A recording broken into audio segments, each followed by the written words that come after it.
আপনি কি জানেন বাংলায় এমন এক শক্তিপীঠ আছে যেখানে মা নিজে স্বপ্নে এসে রাজাকে আদেশ দিয়েছিলেন তার মন্দির গড়ার জন্য? এটা হলো মা উগ্রতারার অলৌকিক কাহিনী। পুরাণ মতে দক্ষিণেশ্বর তরফে দেবী কালী নানা রূপে পূজিত হন, কিন্তু এক সময় কোচবিহারের মহারাজ স্বপ্নে এক ভয়ঙ্কর রূপময়ী দেবীকে দেখেন।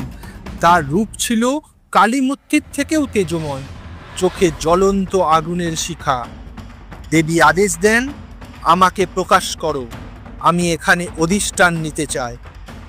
মহারাজা ভোরে উঠে বিস্ময়ে দেখলেন স্বপ্নে যে স্থান দেখানো হয়েছিল সেখানে মাটির নিচ থেকে এক পাথরের প্রতিমা বেরিয়ে এসেছে। সেটিই ছিল মা উগ্রতারার অলৌকিক আবির্ভাব। আজও কোচবিহারের দেবী উগ্রতারার মন্দিরে বিশ্বাস করা হয়, যে কেউ এখানে প্রাণ ভরে প্রার্থনা করলে মা তাকে সর্বশত্রুর হাত থেকে রক্ষা করেন। ভক্তরা বলেন, মা উগ্রতারা শুধু পূজিত নন, তিনি জাগ্রত দেবী। তিনি রাতে ভক্তদের স্বপ্নে দর্শন দেন। আপনি কি বিশ্বাস করেন দেবী সত্যিই স্বপ্নে এসে ভক্তদের আদেশ দেন? যদি বিশ্বাস করেন কমেন্টে অবশ্যই লিখবেন জয় মা উগ্রতারা। আর কাহিনীটা ভালো লাগলে বন্ধুদের সাথে শেয়ার করবেন এবং মিথিক বাংলা চ্যানেলকে সাবস্ক্রাইব করতে ভুলবেন না। মিথিক বাংলা, যেখানে পুরাণ জীবন্ত হয়।